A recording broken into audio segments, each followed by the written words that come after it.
Sarah Mitchell sat alone on the old wooden chair. Her hands shook a little as she folded them in her lap. The big barn was full of people, but nobody looked at her.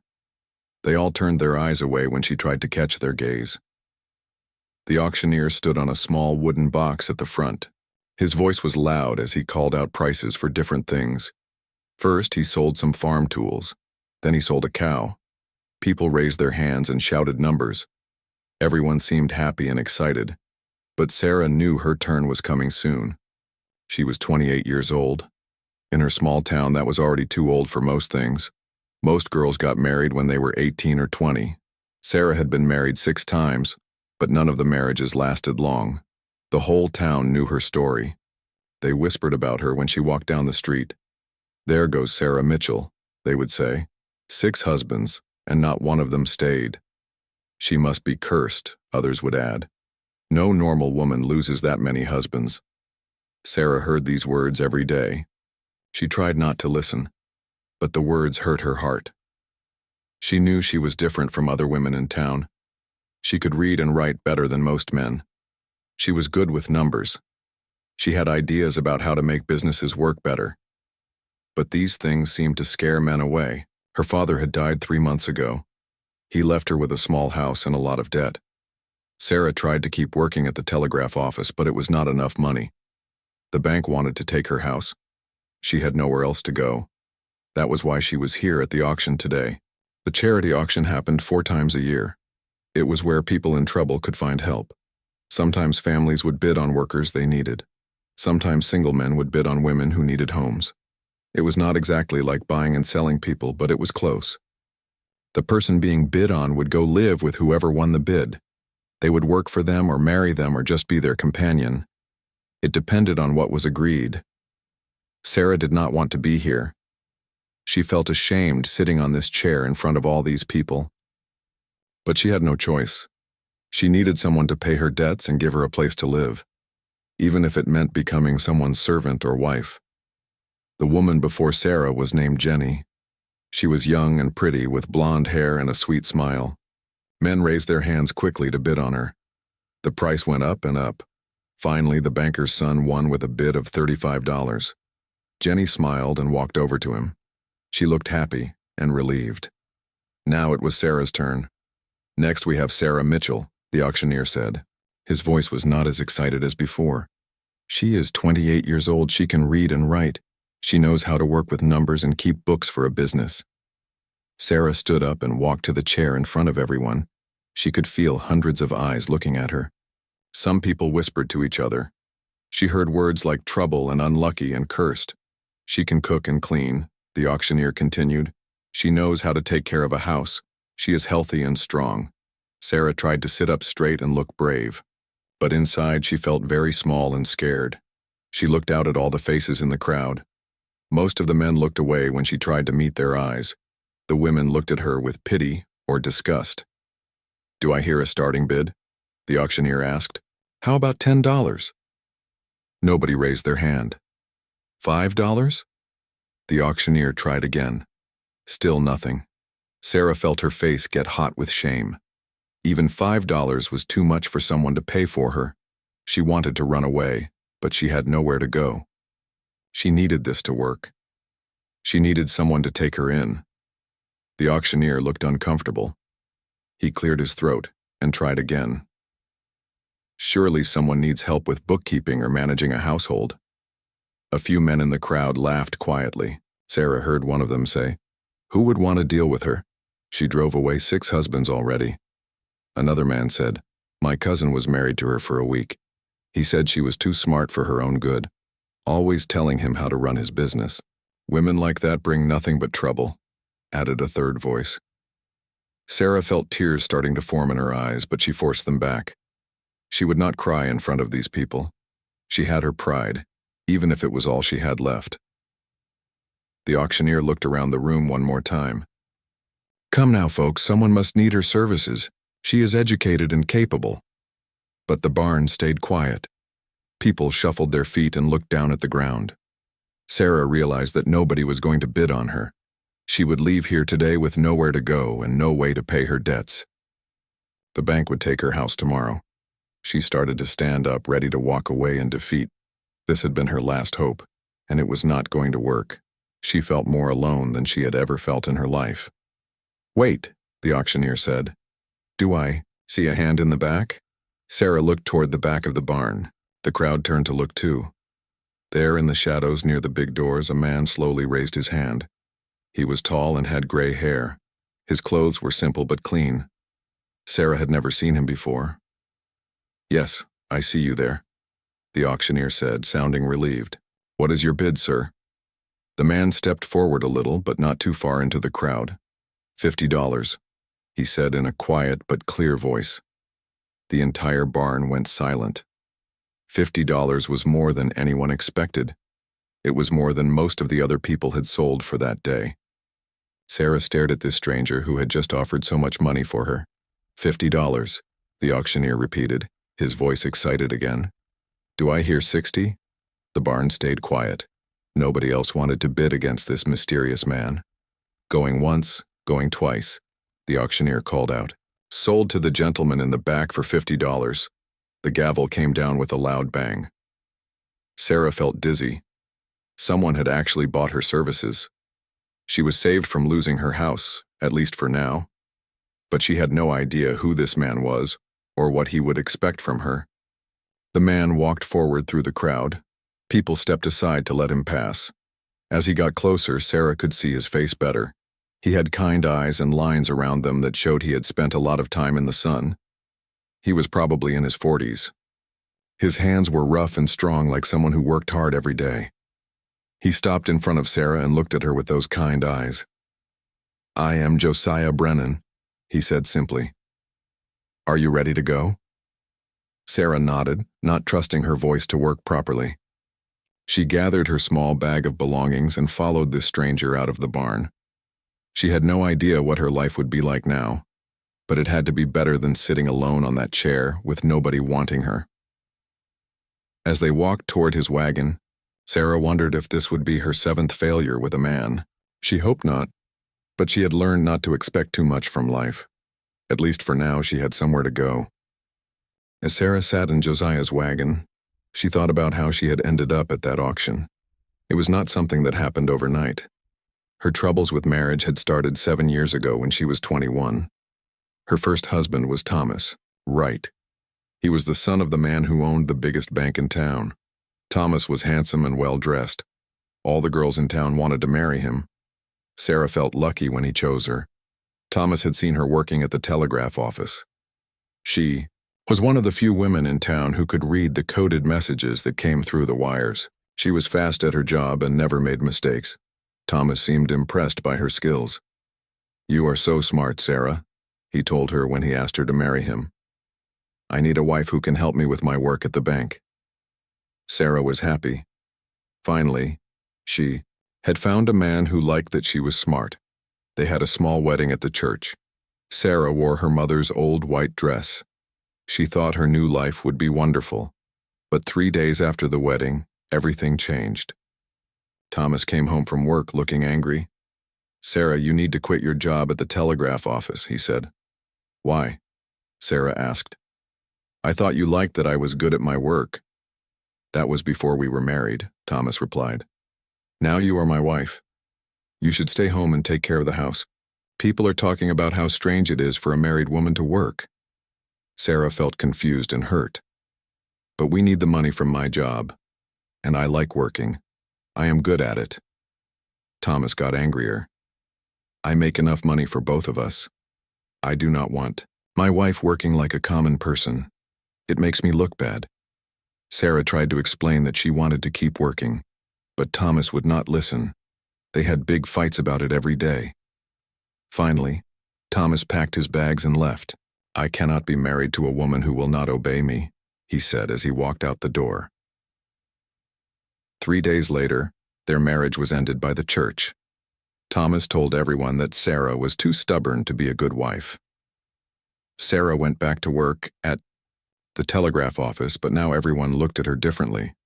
6 months later, Sarah met Robert Chen. He was a merchant who sold goods in the town market. Robert was kind and gentle. He liked to play chess in the evenings. Sarah enjoyed talking with him about books and ideas. "You have such an interesting mind," Robert told her. "I have never met a woman who thinks about things the way you do."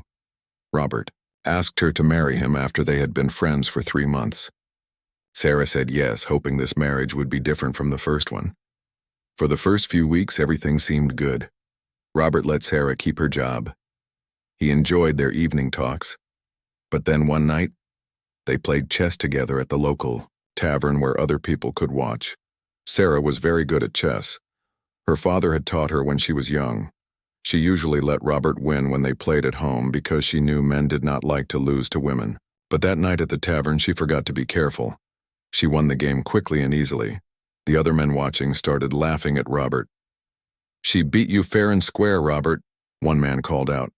"Your wife is smarter than you are." Robert's face turned red. He was very embarrassed. When they got home, he was quiet and angry. The next morning, Robert went to see the pastor. He asked for their marriage to be ended because Sarah had made him look foolish in front of other men. "A wife should not be better than her husband at anything," Robert told the pastor. "It goes against the natural order of things." Once again, Sarah found herself alone after just 2 weeks of marriage. Her third husband was Marcus Bell. He owned a small general store that was not doing well. Marcus was older than Sarah and not very good with numbers. When he asked her to marry him, he admitted that he needed help with his business. "I have heard you are very good with bookkeeping," Marcus said. "Maybe together we can make my store successful." Sarah thought this sounded like a good arrangement. She could use her skills to help Marcus, and they could be partners in business and marriage. After they got married, Sarah started working on the store's books. She quickly saw many problems. Marcus was buying goods at high prices and selling them too cheap. He was not keeping track of which items sold well and which ones did not. He owed money to many suppliers. Sarah worked hard to fix these problems. She found better suppliers who charged less money. She figured out which goods to order more of and which ones to stop selling. She organized the store better so customers could find what they wanted. Within 2 months, the store was making more money than it ever had before. Customers started coming more often because the store was better organized and had better prices. But Marcus was not happy about this success. Other men in town started joking that his wife was running his business for him. "Maybe you should just let Sarah be the owner of the store," they would say. "She seems to know what she is doing better than you do." Marcus felt ashamed that his wife was better at business than he was. Instead of being grateful for her help, he became angry and bitter. One day, Marcus sold the store without telling Sarah. He used the money to buy a ticket on a wagon train heading west. "I cannot stay in a place where my wife is more successful than I am," he told Sarah as he left. "Maybe I will find better luck somewhere else." Sarah was alone again after 3 months of marriage. Her fourth husband was William Porter. He was a farmer who owned land outside of town. William seemed different from her other husbands. He was quiet and hardworking. He did not seem to care about what other people thought. "I need a wife who can help me with the farm," William told Sarah honestly. "I do not care if you are smarter than me. I just need someone who can work hard." Sarah was happy to hear this. She married William and moved to his farm. She enjoyed the work and the peaceful life away from town gossip. But problems started when William realized just how educated Sarah was. She could read better than him. She knew more about many subjects. When neighbors came to visit, they would often ask Sarah questions instead of William. One evening, a neighbor asked William about the best time to plant corn. William started to answer, but he got some facts wrong. Sarah gently corrected him. "Actually," Sarah said, "the almanac says we should wait 2 more weeks because of the moon phases." The neighbor thanked Sarah for the information. William said nothing, but Sarah could see he was upset. After that, William became more and more angry about Sarah's education. He started hiding her books. He told her not to speak when visitors came. "Women should not know more than men," William said one day. "It is not natural. Maybe if you were more ignorant, you would be happier." William began treating Sarah like a servant instead of a wife. He made her work long hours and never asked for her opinions. Finally, after 4 months, he told her to leave. "Go back to town," he said. Find yourself a man who likes smart women if such a man exists. Sarah packed her few belongings and returned to town once again. Her fifth husband was James Murphy. He was a young man whose family owned several businesses in town. James seemed to respect Sarah's intelligence. He asked her to marry him after a short courtship. "I think smart women are wonderful," James told her. "My mother was very intelligent, and she helped my father build his business empire." Sarah thought James might be different from her other husbands. For a while, things went well between them. But James had a secret problem. He was not good with money. He liked to gamble and buy expensive things he could not afford. His family's businesses were starting to lose money because of his poor decisions. Sarah tried to help James learn to manage money better. She showed him how to make budgets and keep track of expenses. But James did not want to change his habits. The real problem came when James learned that Sarah owned a piece of land that her mother had left her. The land was valuable and could be sold for a lot of money. "Sarah, we should sell your mother's land," James said one day. "I need money to invest in a new business opportunity." Sarah did not want to sell the land. It was the only thing she had left from her family. Also, she did not trust James to invest the money wisely. "That land is all I have from my mother," Sarah told James. "I want to keep it." James got angry when Sarah refused to sell.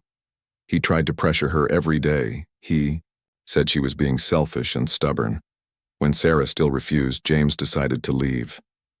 "If you will not help me when I need money, then you are not a good wife," James said as he packed his bags.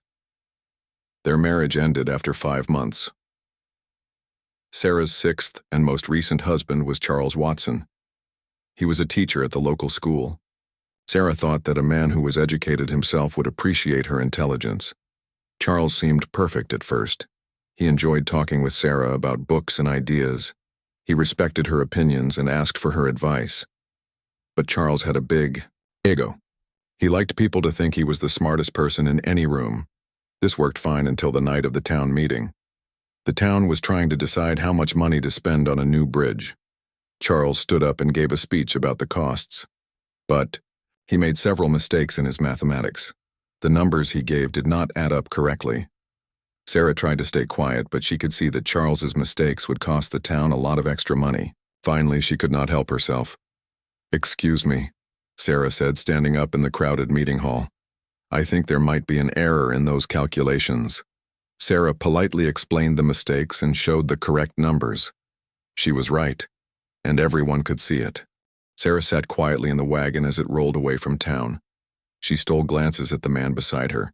Josiah Brennan held the reins with steady hands. His face was calm and serious. He had not said much since they left the auction barn. The wagon was well built and clean. The 2 horses pulling it were strong and healthy. Sarah could tell that Josiah took good care of his things. This gave her a small bit of hope. Maybe he would take good care of her too. "Where are we going?" Sarah finally asked. Her voice sounded small and uncertain. "My farm," Josiah replied without looking at her. "It is about 5 miles from town, up in the hills." Sarah nodded and looked around. They were leaving the flat farmland around the town and heading toward rolling hills covered with trees. The road was getting narrower and more winding. "What kind of farm do you have?" Sarah asked, trying to start a conversation. "I breed mules," Josiah said simply. Sarah was surprised. Most farmers raised cows or pigs or chickens. She had never met anyone who raised mules. "Is that a good business?" she asked. For the first time, Josiah looked at her. His eyes were gray-blue, like storm clouds. "It can be, if you know what you are doing." Sarah wanted to ask more questions, but Josiah did not seem like a man who talked much. She decided to wait and see what his farm was like. As they climbed higher into the hills, Sarah thought about what had happened at the auction. She still could not believe that someone had actually bid on her. And $50.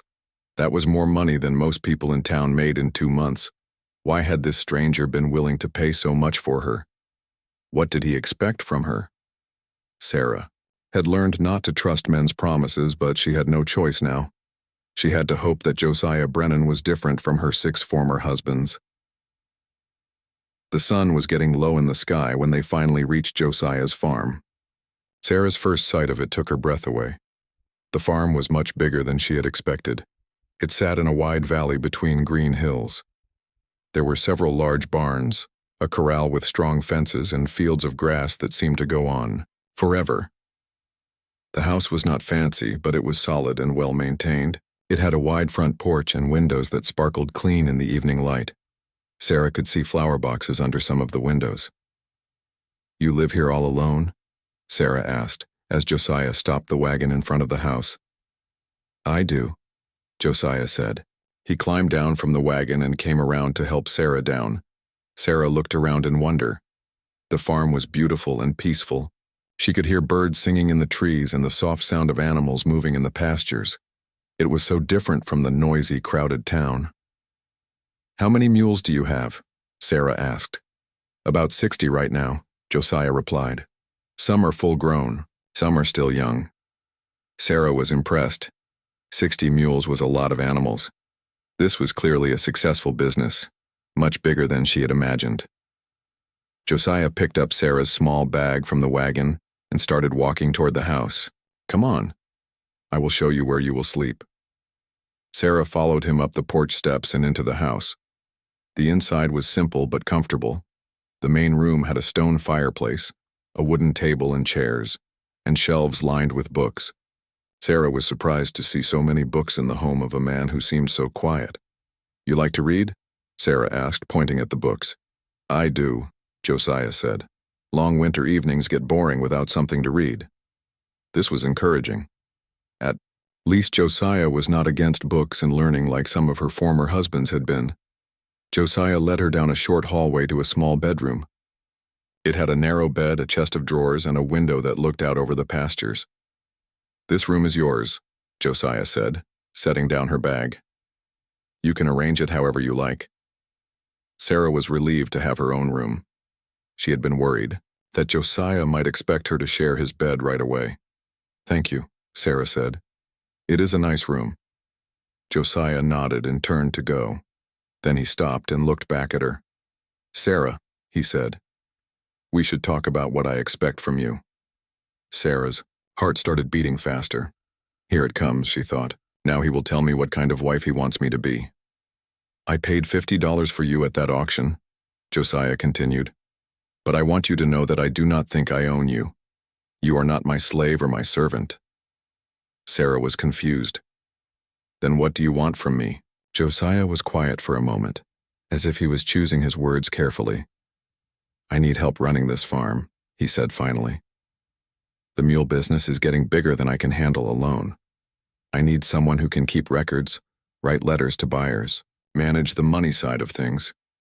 Sarah felt a flutter of excitement. "You want me to help with the business?" "If you are willing and able," Josiah said. "I heard what the auctioneer said about you being good with numbers and bookkeeping. Is that true?" "Yes," Sarah said quickly. "I am very good with numbers. I can read and write well. I know how to keep business records." Josiah nodded. "Good. That is exactly what I need." "But what about—" Sarah hesitated, not sure how to ask. "What about being your wife?" Josiah's expression became more serious. "That is up to you. I am not looking for a wife right now. I am looking for a business partner. If something more develops between us, over time we can talk about it then. But there is no pressure from me." Sarah felt a huge weight lift off her shoulders. For the first time in years, a man was not demanding that she be something she was not. He wanted her for her skills and intelligence, not just to cook and clean and have babies. "That sounds fair," Sarah said. "There is one more thing," Josiah added. "I live simply here. I do not go to town very often. I do not care about what people think or say. If you decide to stay here, you might not see many other people for weeks at a time. Some women would find that lonely." Sarah thought about this. After years of dealing with town gossip and judgment, the idea of peace and quiet sounded wonderful. "I think I would like that," Sarah said honestly. Josiah almost smiled. "Good. Then we will try this arrangement and see how it works." He started to leave again, then turned back one more time. "Sarah, why did you agree to come with me? You do not know anything about me. I could be a terrible man." Sarah considered his question. "I had no choice," she said finally. "I had nowhere else to go, but also—" She paused, trying to find the right words. "You were the only person in that barn who looked at me like I might be worth something." Josiah was quiet for a long moment. Then he nodded slowly. "Everyone deserves to be valued for who they are," he said quietly. "Not criticized for who they are not." After Josiah left, Sarah sat on the bed in her new room and looked out the window. The sun was setting behind the hills, painting the sky orange and pink. She could see mules grazing peacefully in the distance. For the first time in months, Sarah felt something that might have been hope. This man had not married her for her beauty or asked her to give up her intelligence. He wanted to work with her, not change her. Sarah did not know much about Josiah Brennan yet. She did not know why he lived alone on this beautiful farm, or why he had been willing to pay $50 for her at the auction. But she knew one important thing. He had treated her with more respect in one afternoon than her 6 husbands had shown her in all their marriages combined. Maybe, Sarah thought as she watched the stars begin to appear in the darkening sky, her luck was finally beginning to change. The next morning, Sarah woke up to the sound of roosters crowing and mules calling to each other in the pastures. Sunlight was streaming through her window. For a moment, she forgot where she was. Then she remembered. She was at Josiah Brennan's farm, about to start a new life. Sarah got dressed quickly and went to the kitchen. She found Josiah sitting at the table, drinking coffee and reading a letter. "Good morning," Sarah said. "Morning," Josiah replied, looking up from his letter. "There is coffee on the stove if you want some, and bread in the pantry." Sarah poured herself a cup of coffee and sat down across from Josiah. "What are you reading?" "A letter from a man in Kansas who wants to buy 6 mules," Josiah said. "He is offering a good price, but Kansas is far away. I am trying to decide if it is worth the trouble to deliver them." Sarah thought about this. How much would it cost to transport the mules to Kansas? Josiah told her the numbers. Sarah did some quick calculations in her head. "Even after paying for transportation, you would still make a good profit," Sarah said. "And if this buyer is happy with your mules, he might order more in the future. It could be the start of a new market for your business." Josiah looked at Sarah with interest. "I had not thought about the long-term possibilities." "Good business is not just about one sale," Sarah said. "It is about building relationships with buyers who will come back again and again." Josiah nodded slowly. "You are right. I will write back and accept his offer." Sarah felt pleased that she had been able to help already. Maybe this arrangement really would work out. "Today I want to show you around the farm," Josiah said. "I want you to understand how everything works before you start helping with the business side." Sarah was eager to learn. She finished her coffee quickly and followed Josiah outside into the bright morning sunshine. As they walked toward the barns, Sarah felt more hopeful than she had in a long time. She was starting a new life with a man who seemed to value her mind. For once, being smart might be an advantage instead of a curse. Sarah followed Josiah across the yard toward the largest barn. The morning air was fresh and cool. She could smell the sweet scent of grass and hay. Birds were singing in the trees that surrounded the farm. It was so peaceful compared to the noise and smell of town. "This is the main barn," Josiah said as he opened the big wooden doors. "This is where I keep the breeding stock and the young mules." Sarah stepped inside and gasped. The barn was huge and very well organized. There were rows of clean stalls on both sides. Each stall had fresh straw on the floor and a wooden sign with a name written on it. The air smelled like hay and leather, not like the dirty animal smells she expected. In the stalls, Sarah could see the most beautiful mules she had ever seen. They were much larger than she had imagined. Their coats were shiny and healthy. Their eyes were bright and alert. "They are beautiful," Sarah said with wonder. "Mules are smarter than horses," Josiah explained as they walked down the center aisle. "They are stronger than donkeys. They live longer than both. A good mule can work for 20 years or more." Sarah watched as Josiah stopped at one of the stalls. Inside was a large mule with a dark brown coat. The animal came to the gate when it saw Josiah. "This is Caesar," Josiah said, patting the mule's neck. "He is one of my best breeding males. He is 12 years old and has fathered some of the finest mules in 3 counties. Caesar seemed calm and gentle despite his size. He let Sarah touch his nose when Josiah introduced her. "How do you breed mules?" Sarah asked. She knew that mules could not have babies with other mules, but she was not sure how it worked. "You breed a male donkey with a female horse," Josiah explained. "The babies are mules. They get the best qualities from both parents. They are smart like donkeys but strong like horses." As they walked through the barn, Josiah showed Sarah mules of different ages and colors. Some were dark brown like Caesar. Others were gray or black or light brown. A few were spotted with patches of different colors. "Each mule has its own personality," Josiah said. "Some are gentle and calm. Others are more spirited. Some are better for pulling heavy loads. Others are better for riding. You have to know each animal to match it with the right buyer." Sarah was fascinated by how much Josiah knew about each mule. He could tell her the age, parentage, and personality of every animal in the barn. He clearly loved his work.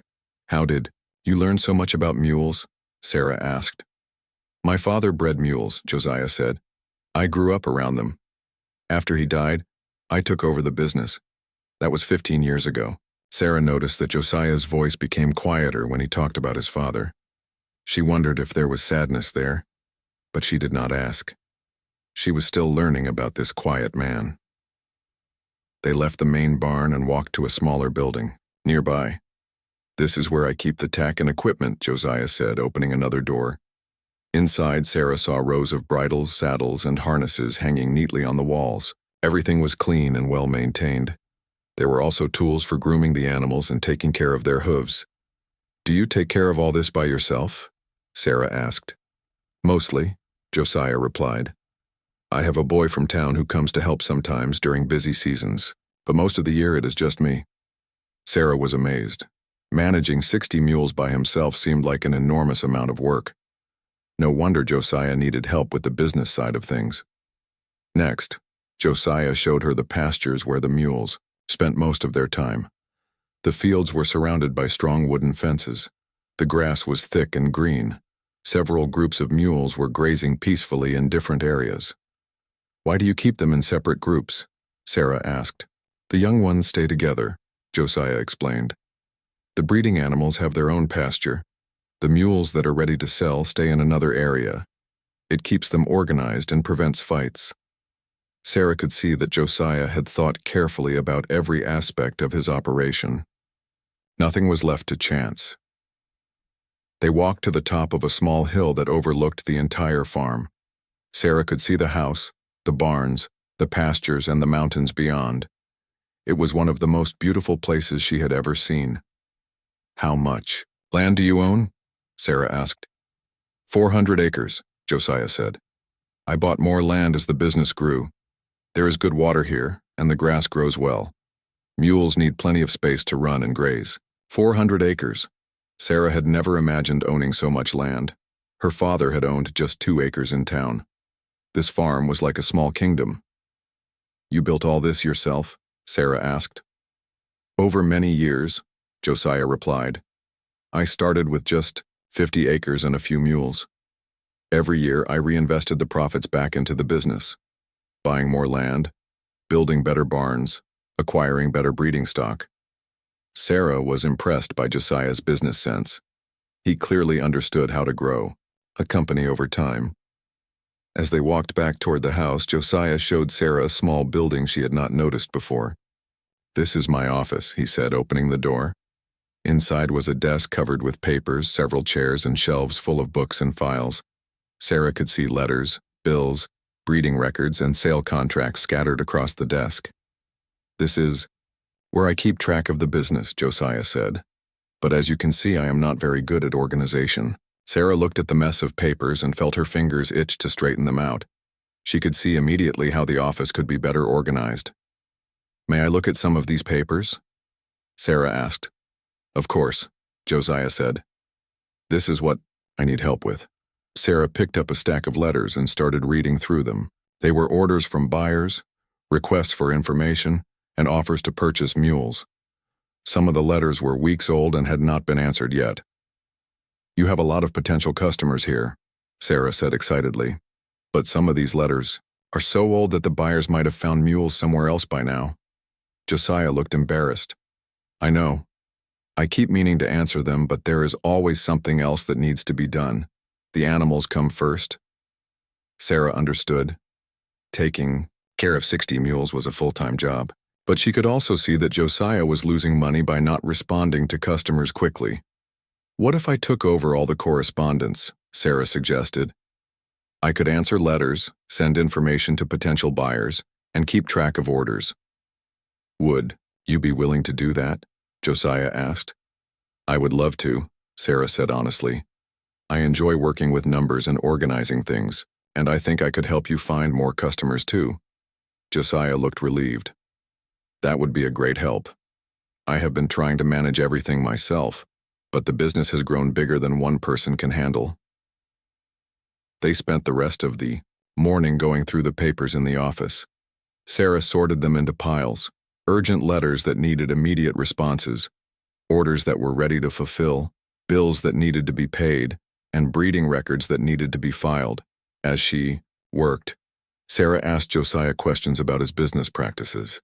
How much did he charge for different types of mules? How did he advertise his animals? Where did his customers come from? Sarah learned that most of Josiah's business came from word of mouth.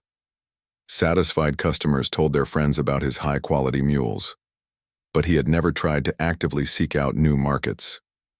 "I think you could sell many more mules if you advertised in newspapers in other towns," Sarah suggested. "And you could write to large farms and mining companies that might need working animals." Josiah listened carefully to Sarah's ideas. He seemed genuinely interested in her suggestions. "I never thought about advertising," he admitted. "I always figured that if I raised good mules, customers would find me." "That works to some extent," Sarah said, "but there are probably many people who need mules but do not know about your farm. If we could reach them, you could sell more animals and make more money." By the time they broke for lunch, Sarah had already organized most of the papers in the office. She had made a list of letters that needed immediate responses and another list of potential new customers to contact. As they sat at the kitchen table eating bread and cheese, Josiah looked at Sarah with something that might have been respect. "You accomplished more in one morning than I usually do in a week," he said. Sarah felt pleased by the compliment. "I enjoy this kind of work. It is like solving puzzles." "What other ideas do you have for improving the business?" Josiah asked. Sarah had been thinking about this as they toured the farm. "You could keep better records of which mules sell quickly and which ones take longer to find buyers.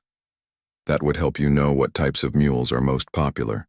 You could also track which customers buy multiple animals, so you know who your best clients are." Josiah nodded thoughtfully. "Those are good ideas. I have been doing things the same way for years because that is how my father did them. But maybe it is time to try new approaches." Sarah felt excited about the possibilities. For the first time in her life, she was working with someone who valued her ideas instead of feeling threatened by them. "There is one more thing," Sarah said, carefully. "I noticed that you charge the same price for all your mules regardless of their quality or training, but some of your animals are clearly superior to others. You could probably charge more for your best mules." Josiah considered this. "I never wanted to seem greedy by charging high prices." "It is not greedy to charge what your product is worth," Sarah replied. 3 weeks had passed since Sarah arrived at Josiah's farm.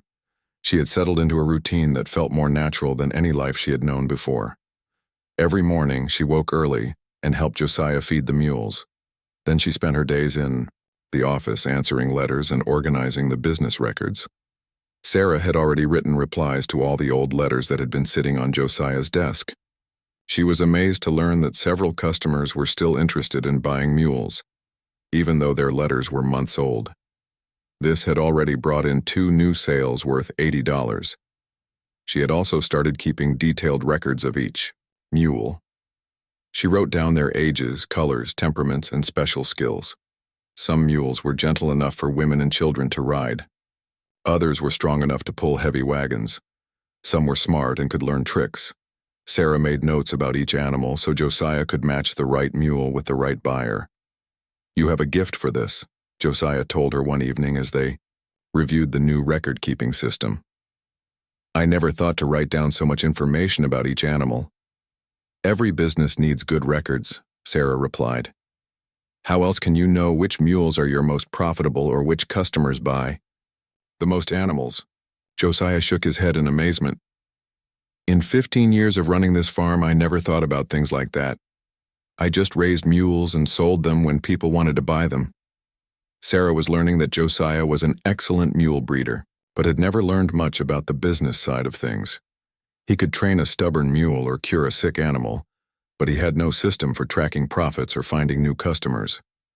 "Would you like me to figure out how much money the farm made last year?" Sarah asked. "Do you think you could?" Josiah looked interested but skeptical. Sarah had been studying his old records and receipts. It was not easy because everything was disorganized, but she thought she could piece together the information. "Give me a few days," Sarah said. "I think I can give you a good estimate." Sarah spent the next 3 days going through boxes of old papers. She found receipts for feed, bills from the veterinarian, records of mules sold, and payments received. Slowly, she built a picture of the farm's finances. When she finished her calculations, Sarah was excited to share the results with Josiah. "According to my calculations, your farm made about $1,200 in profit last year," Sarah announced over dinner. Josiah nearly choked on his food. $1,200? That seems like a lot." "It is a lot," Sarah agreed. "But I think you could make even more if we make some changes." Sarah had prepared a list of suggestions. First, she thought Josiah should raise his prices. His mules were higher quality than most, but he was charging the same prices as farmers who raised inferior animals. Second, she wanted to advertise in newspapers in larger towns. The local market was limited, but there were many potential customers in places like Kansas City and St. Louis who might pay good money for quality mules. Third, she suggested they could offer special services like training mules for specific jobs. Many buyers would pay extra for a mule that was already trained to pull a plow or carry a pack. Josiah listened carefully to all of Sarah's ideas. "These all sound good," he said, "but I would not know how to do most of these things. I can handle the business side," Sarah offered. "You focus on the mules and I will focus on finding customers and managing the money." This division of labor made sense to both of them. Josiah was happiest when he was working with the animals. Sarah enjoyed the challenge of growing the business. Over the following weeks, they began implementing Sarah's suggestions. She wrote advertisements for newspapers in 3 different cities. She created a price list that charged more for trained mules and breeding stock. She wrote letters to mining companies and large farms that might need working animals. The response was better than either of them had expected. Within a month, they had received inquiries from customers as far away as Colorado and Texas. Some buyers were willing to pay premium prices for Josiah's well-trained mules. "I cannot believe how much our income has increased," Josiah said one evening, as they counted the money from recent sales. "We have made more in the past month than I usually make in 3 months." Sarah felt proud of their success, but she also noticed something else. Working together every day, she and Josiah had developed an easy partnership. They trusted each other's judgment and enjoyed solving problems together. Unlike her previous husbands, Josiah never seemed threatened by Sarah's intelligence or success. When she came up with a good idea, he was pleased rather than jealous. When she handled a difficult customer or negotiated a good price, he praised her skills. "You have a talent for business," Josiah told her after she successfully sold 3 mules to a buyer from Denver for top dollar. "I could never have gotten that price." Sarah felt warm inside when Josiah complimented her work. None of her former husbands had ever praised her abilities. They had only criticized her for being too smart or too independent. As the weeks passed, Sarah began to notice other things about Josiah. He was kind to his animals and never lost his temper even when they misbehaved. He was honest in all his business dealings and never tried to cheat customers. He was hardworking and never complained, even when the work was difficult. Sarah also noticed that Josiah was lonely. He had lived by himself for many years, and he seemed to enjoy having someone to talk to in the evenings. Sometimes they would sit on the porch after dinner and discuss plans for the farm. Other times they would read books quietly in the main room. Sarah had brought very few possessions with her to the farm, but one thing she treasured was a box of her mother's books. She was pleased to discover that Josiah enjoyed reading as much as she did. "What is that book about?" Josiah asked one evening, noticing the volume in Sarah's hands. "It is about a woman who travels around the world by herself," Sarah replied. "She writes about all the interesting places she visits and the people she meets." "That sounds like an adventure," Josiah said. "I have never traveled anywhere except to nearby towns to sell mules." "Would you like to travel someday?" Sarah asked.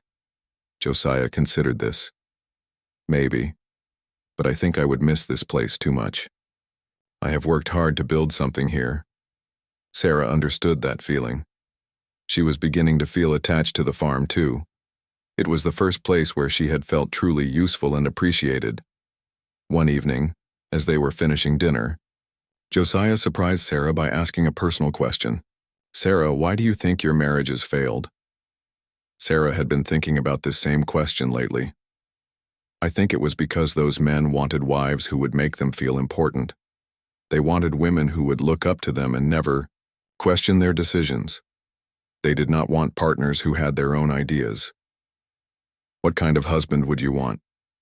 Josiah asked quietly. Sarah thought carefully before answering. "I would want someone who saw my intelligence as a good thing, not a problem. Someone who would listen to my ideas and respect my opinions. Someone who would be my partner in building a life together, not my master." Josiah nodded slowly. "That seems reasonable." "What about you?" Sarah asked. "Have you ever been married?" Josiah's face became sad. "I was married once many years ago. My wife died." Sarah felt sorry for asking. "I am sorry. I did not mean to bring up painful memories." "It is all right," Josiah said. "It was a long time ago. Her name was Elizabeth. She died when she was having our baby. The baby died too." Sarah's heart ached for Josiah's loss. No wonder he lived alone on this remote farm. He had retreated here to heal from his grief. "After that, I decided I was not meant for marriage," Josiah continued. "I threw myself into building this farm and raising mules. It seemed safer than risking my heart again." Sarah understood why. Josiah had lived alone for so many years. Losing a wife and child would be devastating for any man. "Thank you for telling me," Sarah said gently. "I know it must be hard to talk about." They sat in comfortable silence for a while, both lost in their own thoughts. Finally, Josiah spoke again. "Sarah, I want you to know that having you here has been good for me.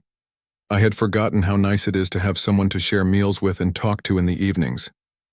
Sarah felt touched by his honesty. "It has been good for me too.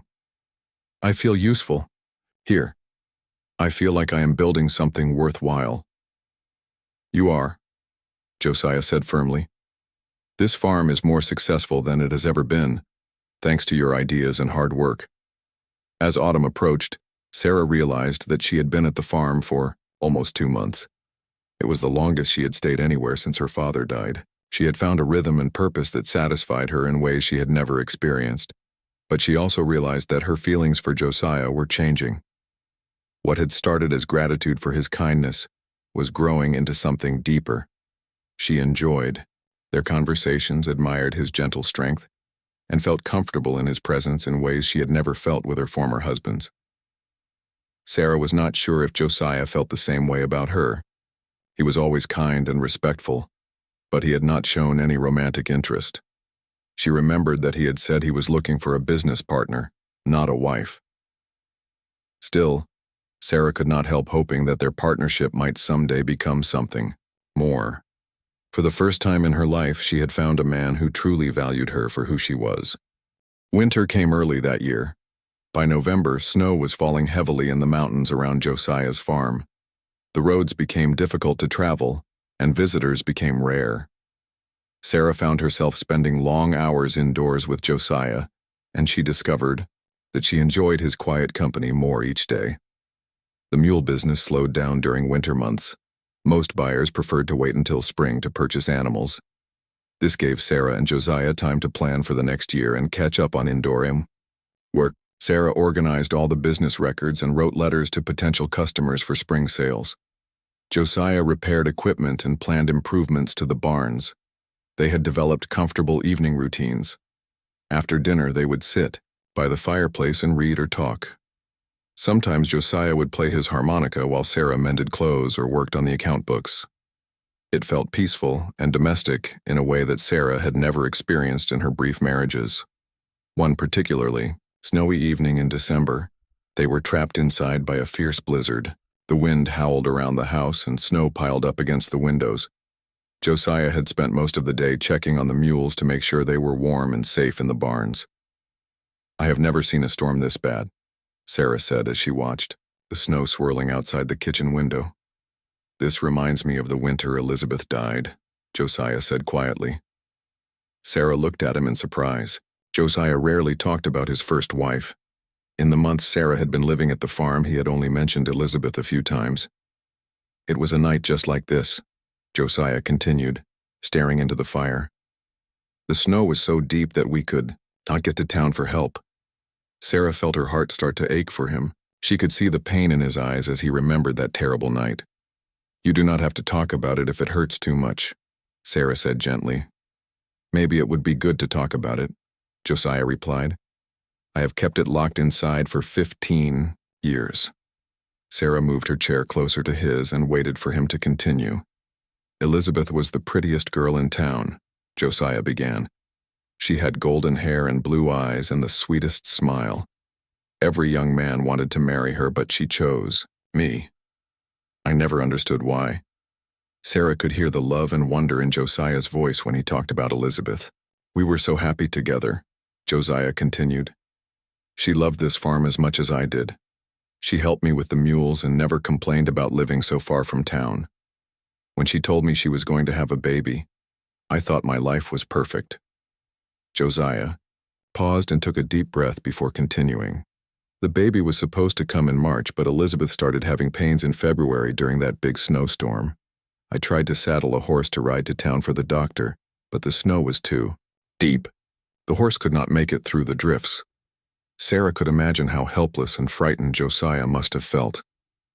"I had to try to help Elizabeth by myself," Josiah said, his voice getting quieter. "But I did not know what to do. The baby was not coming right, and Elizabeth was in terrible pain. She was so brave and tried not to cry, but I could see she was scared." Tears started forming in Sarah's eyes as she listened to this tragic story. "The labor went on for 2 days," Josiah continued. "Elizabeth kept getting weaker and weaker. Finally, the baby came, but he was not breathing. It was a little boy. Elizabeth got to hold him for just a few minutes before—" Josiah stopped talking and put his head in his hands. Sarah could see his shoulders shaking with emotion. Without thinking, Sarah reached out and put her hand on Josiah's arm. It was the first time she had touched him except when he helped her in and out of the wagon. "I am so sorry," Sarah whispered. "That must have been the worst thing anyone could go through." Josiah looked up at Sarah with tears in his eyes. "I buried them both under the big oak tree behind the house. When spring came, I planted flowers on their graves. Every year I still put fresh flowers there on the anniversary of their deaths." Sarah felt overwhelmed with sadness for Josiah's loss. She could not imagine losing a wife and child in such a tragic way. "After that, I decided I would never marry again," Josiah said. "I could not bear the thought of loving someone that much and losing them again. It was easier to live alone and just focus on the mules." "But you must have been so lonely," Sarah said. "I was lonely," Josiah admitted. "But loneliness felt safer than love. I thought if I did not care about anyone too much, I could not be hurt again." Sarah understood this feeling. After 6 failed marriages, she had also started to think that maybe she was meant to be alone. "What changed your mind about bidding on me at the auction?" Sarah asked. Josiah thought about this question for a moment. I was not planning to bid on anyone. I only went to the auction to buy some farm equipment. But when I saw you sitting there looking so sad and defeated, something inside me felt sorry for you. You felt sorry for me? Sarah was not sure if she should feel grateful or insulted. Not sorry in a pitying way, Josiah explained quickly. I felt sorry because I recognized the look in your eyes. It was the same look I saw in my own mirror for years after Elizabeth died. The look of someone who had given up hope. Sarah realized that Josiah was right. She had given up hope that any man would ever accept her as she was. I thought maybe we could help each other, Josiah continued. You needed a home, and I needed help with the business. It seemed like we both had something the other person needed. And now? Sarah asked quietly. How do you feel about our arrangement now? Josiah looked at Sarah for a long moment before answering. Now, I think it was the best decision I ever made. Having you here has brought life back to this farm. You have made everything better. Sarah felt her heart warm at his words. You have made my life better too. For the first time, I feel like someone values me for who I really am. They sat in comfortable silence for a while, watching the fire crackle in the fireplace. The storm continued to rage outside, but inside the house felt warm and safe. Sarah, Josiah said eventually, can I ask you something personal? Of course. Do you ever think about what your life would have been like if you had been born a man? Sarah was surprised by this question. What do you mean? I mean, if you had been born male with the same intelligence and business skills, you would probably be running a successful company by now. Men would respect your ideas instead of being threatened by them. Sarah had thought about this many times. Yes, I think my life would have been much easier if I had been born a man. But I have learned to make the best of being a woman in a world that does not always appreciate smart women. It is not fair, Josiah said firmly. You are one of the smartest people I have ever met, man or woman. You should be valued for your mind, not criticized for it. Sarah felt touched by Josiah's support. None of her former husbands had ever defended her intelligence. Thank you for saying that, Sarah said. It means a lot to hear it from you. I mean every word, Josiah replied. This farm is more successful now than it has ever been, and that is because of your ideas and hard work. I could never have accomplished what we have accomplished together. As the evening went on, Sarah and Josiah continued talking about their pasts, their hopes and their fears. Sarah told Josiah about the pain of being rejected by 6 different husbands. She explained how each rejection had made her feel more worthless and unlovable. Those men were fools, Josiah said angrily. They threw away something precious because they were too insecure to appreciate it. Sarah felt tears come to her eyes. After years of being told she was too difficult, too smart, too independent, it was healing to hear someone defend her.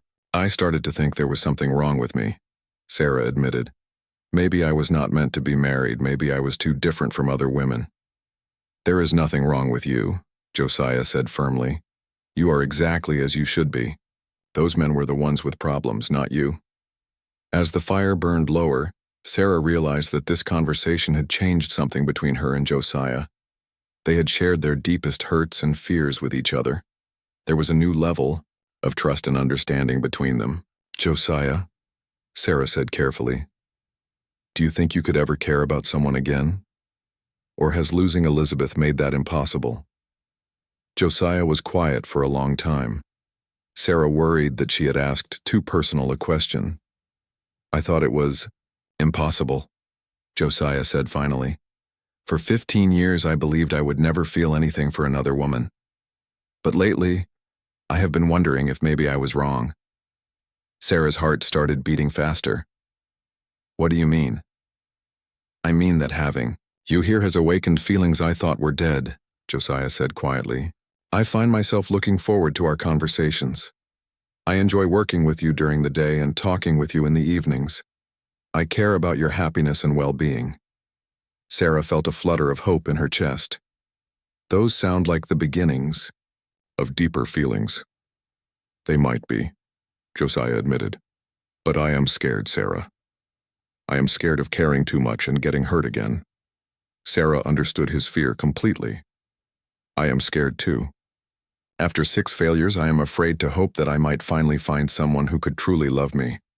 They looked at each other across the small space between their chairs. There was honesty and vulnerability in both their faces. Maybe we could be scared together, Josiah suggested quietly. Maybe we could take it slowly and see what develops. Spring arrived at the farm like a celebration. The snow melted from the mountains, revealing fresh green grass in the pastures.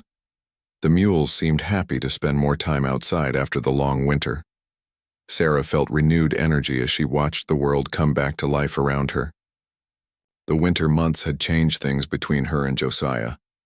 After their honest conversation during the blizzard, they had grown closer.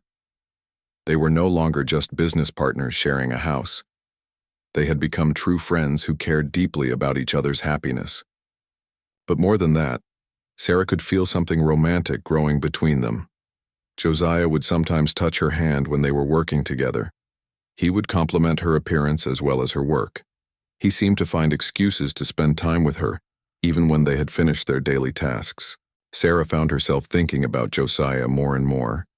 She admired his gentleness with the animals and his honesty in business. She appreciated how he listened to her ideas and never made her feel foolish. Most of all, she loved how safe and valued she felt when she was with him. One warm morning in April, Sarah was working in the office when she heard voices outside. Through the window, she could see Josiah talking to 3 men she did not recognize.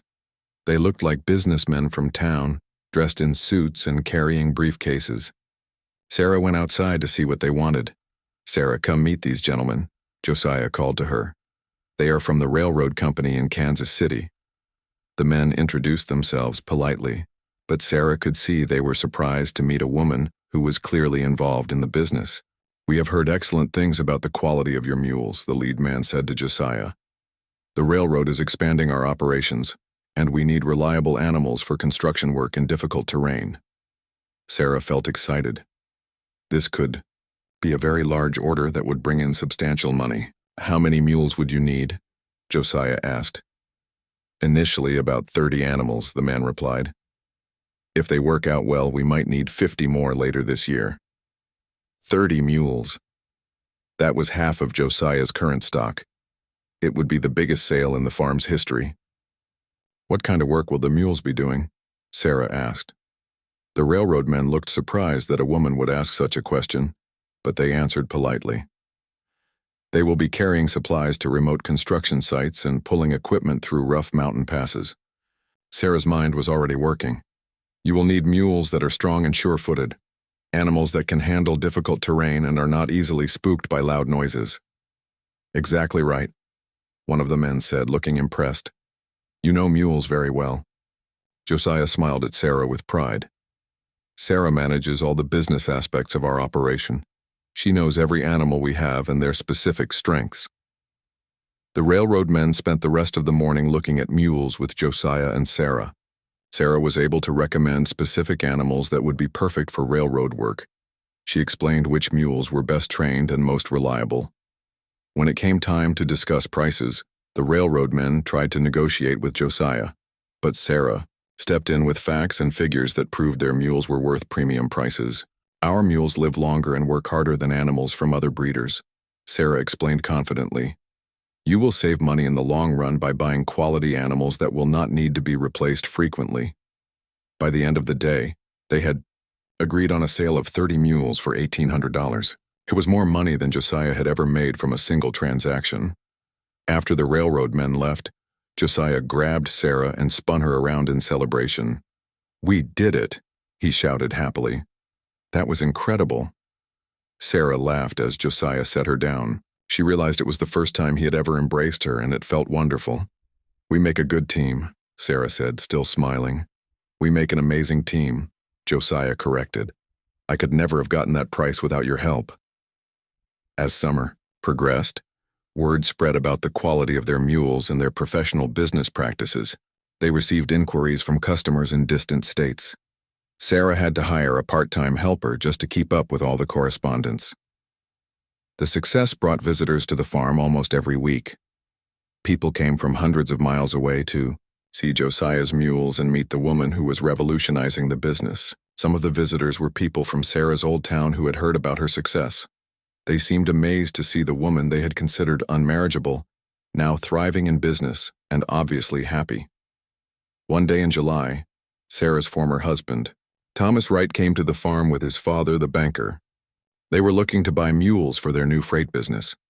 Sarah felt nervous when she saw Thomas, but she was determined to be professional. "Hello, Thomas," Sarah said politely when Josiah introduced them. Thomas looked uncomfortable. "Hello, Sarah. I heard you were living here." "Sarah is my business partner," Josiah explained. "She handles all our sales and customer relations." Thomas seemed shocked that Sarah was in charge of the business side of the operation. When his father, Mr. Wright, tried to negotiate directly with Josiah, Josiah referred him to Sarah. "Sarah knows more about our prices and availability than I do," Josiah said. "She will take good care of you." Sarah enjoyed the irony of the situation. The man who had once demanded that she quit her job was now forced to conduct business with her in her own territory. She was professional and courteous, but she made sure Thomas and his father paid full price for their mules. She did not offer them any special discounts. As they were leaving, Thomas pulled Sarah aside. "Sarah, I want to apologize for how our marriage ended," he said quietly. "I was young and stupid. I should have appreciated what I had." "Thank you for saying that," Sarah replied, "but it worked out for the best. I am much happier now." Thomas looked around at the successful farm and prosperous business. "I can see that. You have done well for yourself." After Thomas left, Josiah asked Sarah how she felt about seeing her former husband again. "It felt strange," Sarah admitted, "but also satisfying. He could see that I am successful and happy. I think he realized he made a mistake by leaving me." "Do you have any regrets about how things turned out?" Josiah asked carefully. Sarah looked at Josiah with warmth in her eyes. "None at all. If Thomas had not left me, I never would have ended up here with you. This is exactly where I am meant to be." Josiah smiled and took Sarah's hand. "I feel the same way." By late summer, it was clear to everyone who visited the farm that Sarah and Josiah were more than business partners. They worked together perfectly during the day and spent their evenings talking and laughing together. They clearly cared for each other deeply, but they had not yet spoken about marriage.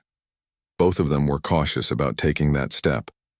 Sarah had been hurt too many times before, and Josiah was still healing from the loss of his first wife. One evening in August, as they sat on the porch watching the sunset, Josiah brought up the subject that had been on both their minds. "Sarah, we have been together for almost a year now," he said quietly. "Yes," Sarah replied, wondering where this conversation was leading. "I have been thinking about our future," Josiah continued, "about what we want our relationship to be." Sarah felt her heart start beating faster. "What have you been thinking?" "I have been thinking that I love you," Josiah said simply. "Not just as a business partner or a friend, but as a woman. I love your intelligence, your kindness, your strength, your laugh. I love everything about you." Sarah felt tears of happiness come to her eyes. "I love you too, Josiah. I have loved you for months, but I was afraid to say it." "Why were you afraid?" Josiah asked. "Because I have been disappointed so many times before," Sarah explained. "I was afraid to hope that this time might be different." Josiah took both of Sarah's hands in his. "This time is different. We have built something real together. We know each other's strengths and weaknesses. We work well together and enjoy each other's company. We have a solid foundation for a marriage." "Are you asking me to marry you?" Sarah asked softly. "I am," Josiah replied. "Will you be my wife, Sarah?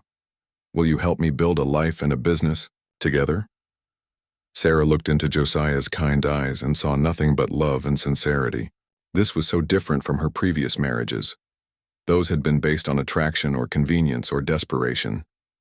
This marriage would be based on mutual respect, shared goals, and genuine love. "Yes," Sarah said with a smile. "I will marry you." Josiah leaned over and kissed Sarah gently.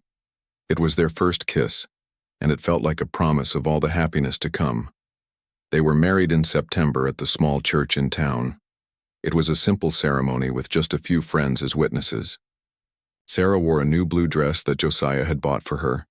She felt more beautiful and happy than she ever had on her previous wedding days. Unlike her other marriages, this one felt right from the very beginning. Sarah knew she was marrying a man who truly loved and valued her. Josiah knew he was marrying a woman who would be his equal partner in all things. After the ceremony, they returned to their farm to continue building their life together. The business was more successful than ever. They had orders for mules from customers across the country. Their reputation for quality animals and honest dealing had spread far and wide. But more important than their business success was their personal happiness. They were partners in every sense of the word. 2 years had passed since that cold day when Sarah sat alone at the auction. Now she stood in the same barn, but everything had changed. She was no longer the desperate woman with nowhere to go. She was Mrs. Sarah Brennan, successful businesswoman, and respected member of the community. The quarterly auction was happening again, but this time Sarah was here as a seller, not someone being sold. She and Josiah had brought 12 of their finest mules to sell to the highest bidders. These animals were so well trained and healthy that people had traveled from 3 states away to bid on them. Sarah wore a beautiful green dress and a warm wool coat. Her hair was neatly arranged and she carried herself with confidence. She looked like a woman who belonged in the world, not someone begging for a place in it. "Ladies and gentlemen," the auctioneer called out. "Next, we have 12 prime mules from Brennan Farm. These animals are trained for heavy work and are known throughout the region for their strength and intelligence." Sarah smiled as she watched people raise their hands eagerly to bid on their mules. The prices went higher and higher. By the end of the sale, they had earned over $600 for the 12 animals. It was more money than most people in town made in a whole year. As Sarah stood near the auction ring, she noticed familiar faces in the crowd. Her 6 former husbands were all there, looking very different from when she had known them. Thomas Wright looked older and tired. His father's bank had failed the previous year because of bad investments. Thomas had lost his job and his fancy clothes. He was working as a clerk in someone else's store now, making barely enough money to survive. When he saw Sarah's success, his face showed regret and shame. Robert Chen was there too, but his merchant business had collapsed. He had never learned to manage money properly, and competitors had driven him out of business. He was working as a day laborer now, loading wagons for other merchants. His pride had been broken along with his fortune. Marcus Bell had returned from the West with nothing to show for his travels. He had spent all the money from selling his store and never found the success he was looking for. Now he was working in someone else's general store, taking orders instead of giving them. He looked bitter and defeated. William Porter had lost his farm when crops failed 2 years in a row. He had never learned to read the signs of weather and soil that Sarah could have taught him. Now he was working as a hired hand on other people's farms, living in a small room behind someone else's barn. James Murphy had gambled away his family's businesses, just as Sarah had feared he would. His poor decisions had cost his family everything they had built over generations.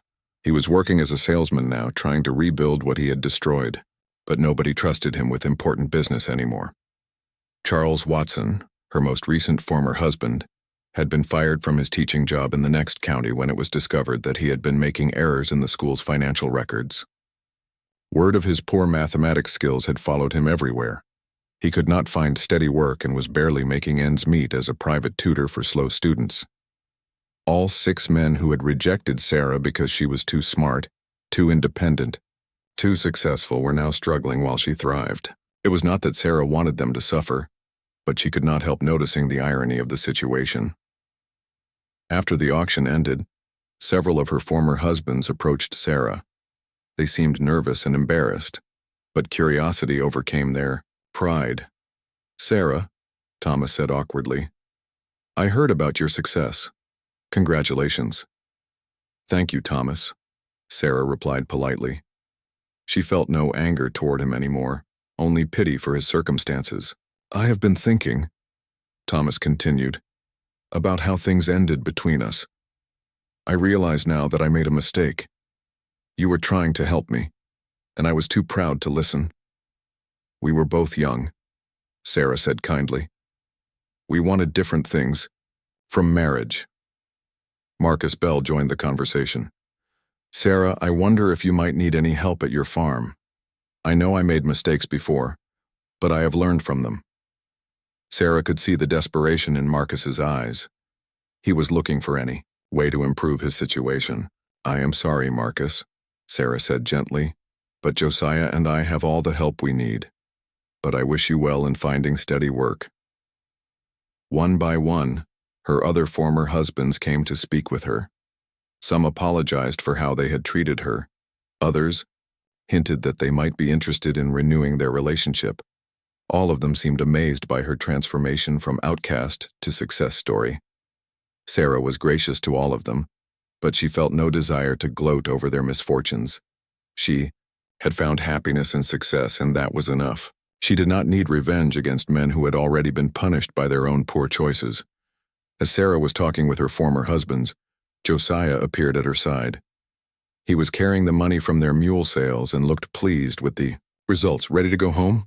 Josiah asked, slipping his arm around Sarah's waist. Yes, Sarah replied, leaning into her husband's embrace. The contrast between Josiah and Sarah's former husbands was striking. While they looked defeated and desperate, Josiah looked strong and confident. His business was thriving, his marriage was happy, and his future was bright. Josiah, Thomas said, trying to sound friendly, you are a lucky man to have Sarah as your wife. I know exactly how lucky I am, Josiah replied firmly. Sarah is the smartest, most capable woman I have ever known. Our farm would not be half as successful without her ideas and hard work. Sarah felt proud to hear her husband defend her so strongly. None of her former husbands had ever spoken about her with such respect and admiration. She always was, too, smart for her own good. Robert Chen muttered under his breath. Josiah's eyes flashed with anger. There is no such thing as being too smart. Sarah's intelligence is one of the things I love most about her. Any man who cannot appreciate a smart woman is a fool. Sarah's former husbands looked uncomfortable under Josiah's steady gaze. They could see that he truly valued and protected his wife in ways they had never understood. As Sarah and Josiah walked toward their wagon, Sarah heard whispers from people in the crowd. That is Sarah Brennan now, someone said. She used to be Sarah Mitchell, the woman nobody wanted to marry. Hard to believe she is the same person, another voice replied. She looks so confident and successful now. I heard their mule farm is one of the most profitable businesses in the county, a third person added. They say she is the one who built it up with her business ideas. Sarah smiled as she heard these comments. Just 2 years ago, these same people had watched her sit alone at this auction with nobody willing to bid on her. Now they spoke of her with respect and admiration. As they drove away from town toward their farm, Sarah reflected on how completely her life had changed. She had gone from being considered the most unmarriageable woman in town to being part of the most successful couple in the county. What are you thinking about? Josiah asked, noticing Sarah's thoughtful expression. I am thinking about how strange life is, Sarah replied. 2 years ago I thought my life was over. I felt worthless and unwanted.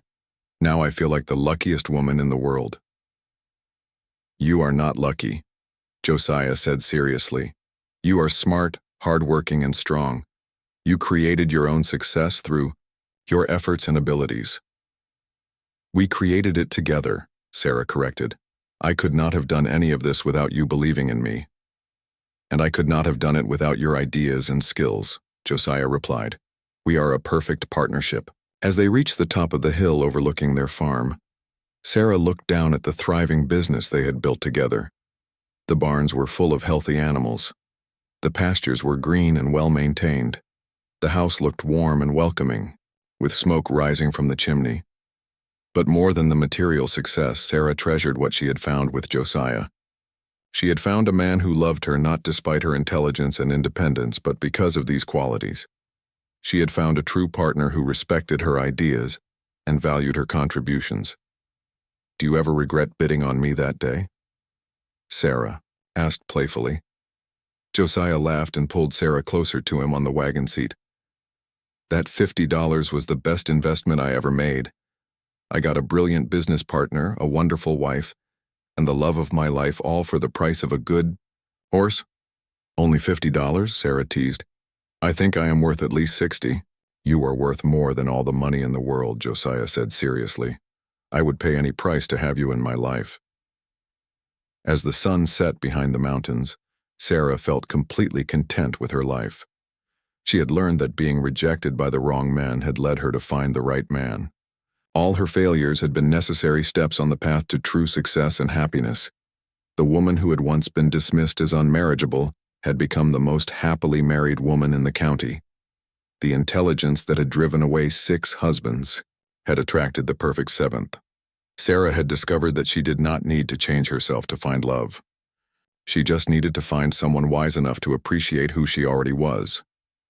And in Josiah Brennan, the quiet mule breeder who had raised his hand when no one else would, Sarah had found not just a husband, but a true partner for life. Together, they had built something beautiful that would last for generations. Their love story had begun at an auction, but it would have no ending.